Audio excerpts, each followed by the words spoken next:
Dennis Auslam, and I'm a horse trainer, kind of an all-around trainer, ropers, reiners, working cow, barrel horses, but really trying to figure out the mechanics of the horse. And one thing I've discovered, especially in the barrel racing world, is that a lot of the horses that are out there have a tendency to disengage the back end as they're going around the barrel. And that's just due to improper conditioning and muscle memory on the horse, and just, you know, loosening the horse up, and it all goes back to muscle memory. So what I've got is I've got 3 sets of barrels here, which you'll see. I've got 2 sets set at 12 feet in between. I've got 2 sets set at 8 feet in between, and I've got 2 sets set at 4 set in between. So what I'm going to do is I'm going to show you my problem solving as far as keeping that horse's back end engaged, and as far as using the proper body mechanics and the hand signals, and it all starts at the walk. It's one step at a time. So I'm going to go ahead and start with this mare, and I'm going to show you the wrong way to start with. Okay, so right here what I'm using is I'm using my inside leg to get around that barrel. Okay, and you see what happened there is the mare disengaged her back end. Okay, and this is just at a walk.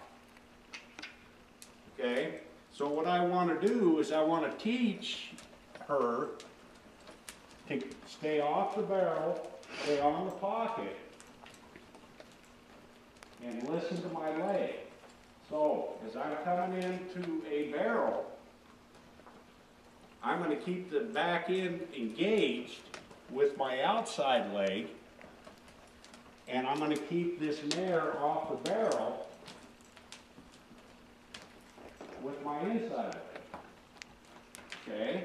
And it's not that they're not going to make mistakes, but that's why we start at the 12 foot. And what it does is it builds the muscles and the conditioning that they need to be able to use this body. Okay, now you'll notice as I come around this barrel, I drive, inside leg. Now, right here, this is where my change is going to take place. So I'm going to ask with my inside leg for that mare to move her body into a rib cage, and I'm going to use my outside leg to keep the hip engaged. And as I come around here, inside leg, outside leg to keep the hip engaged. But you also have to understand that you have to have those shoulders unlocked, and you have to have a horse that's supple in the bridle. Okay, and as we move through this progression,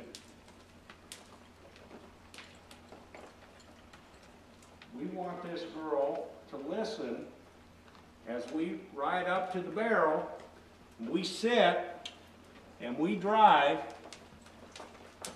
We want that hip engaged. We drive and we sit and we drive with that outside leg. We keep the inside leg to hold them off and keep them in that pocket. And as they start to understand this, this is called muscle memory. Okay, so once they understand that part of the process, then what we do is we shorten it up. Okay, and it's just a simple figure 8. Inside leg, keep the hip engaged, pocket, change.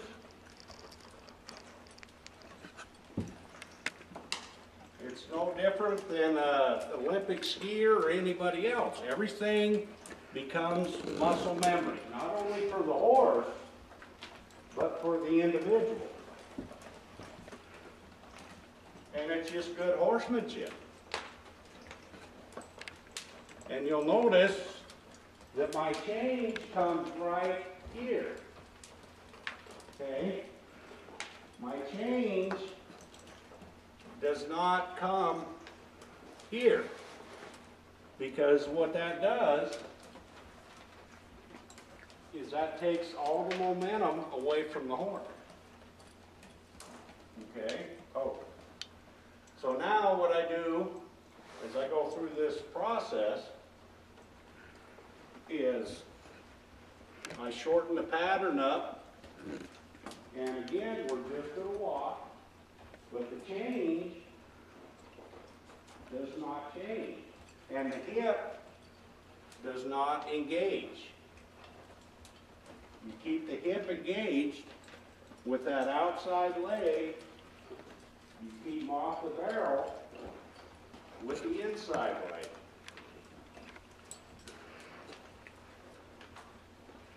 And the mistake that a lot of people make, again, and I can't say this enough, is that they'll come through here and then all of a sudden they'll pick their horse up, you know, and the horse loses all his momentum. So as we progress at the walk, then we go back to the trot. And obviously, we don't want to do it at the 8 foot or the 4 foot because we have more momentum here, and you've got to remember that, you know, I mean, you've got this mare here is 1,150 pounds, and, you know, she's only physically able to do so much. But then you start widening that pocket, and you may take her and get her just comfortable going around this barrel. And then you ask again to where they really start listening to your leg and your hand.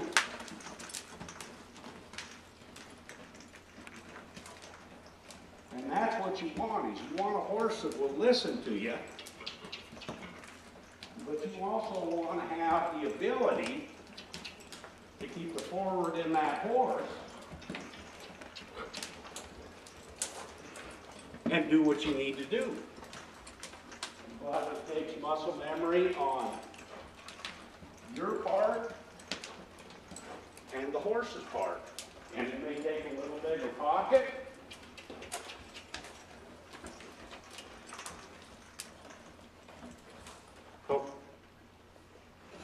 But it doesn't come overnight, you know, and you have to learn the mechanics of the horse. You have to learn how to operate each individual part before you try to tie everything together. And it's not only for the sake of the horse, but it's for the sake of you. So you understand, you know, and you give this horse the opportunity to try to figure out what you're trying to teach him instead of just hammering it into him. Okay? So I just want to thank you and hope you enjoy the article. And I want to give kudos to my family, and also Addie, which is a big part of my family, Addie O'Neill, and she writes for me a tremendous amount and does a lot of work for me, so I just want to thank everybody that's involved.